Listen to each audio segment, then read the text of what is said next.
Hello everyone. Welcome to Sanmarga classes. ಬೀಜೋಕ್ತಿಗಳು ಮತ್ತು ನಿತ್ಯ ಸಮೀಕರಣಗಳು ಅಧ್ಯಾಯದ 28ನೇ ಪ್ರಶ್ನೆಯನ್ನ ಗಮನಿಸಿ. X minus Y square into X square minus Y ರ ಗುಣಲಬ್ಧವೇನು? ಸೊ ಇಲ್ಲಿ ನಾವು ಗುಣಾಕಾರದ ವಿತರಣಾ ನಿಯಮವನ್ನ ಬಳಸೋಣ. ಸೊ ಮೊದಲ ಪದ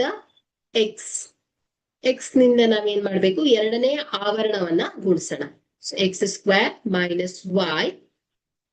ಸೊ ಮೈನಸ್ ಎರಡನೇ ಪದ ಮೈನಸ್ ವೈ ಸ್ಕ್ವೇರ್ ನಿಂದ ಎರಡನೇ ಆವರಣವನ್ನ ಗುಣಿಸಿ.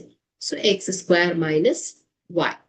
ಓಕೆ, ಸೊ ಇದೇನಾಗುತ್ತೆ, X into X square, X ಘಾತ 3 plus minus minus X into Y. So plus minus minus Y square into X square. So minus minus plus Y square into Y ಏನಾಗತ್ತೆ ಹೇಳಿ, Y ಘಾತ 3. Okay, so ಹಾಗಾದ್ರೆ ಇಲ್ಲಿ final answer ಏನ್ ಹೇಳಿ, x cube minus x y square minus Y square x square plus y cube. ಇದು ಇವುಗಳ ಗುಣಲಬ್ಧ ಆಗಿದೆ. Thank you.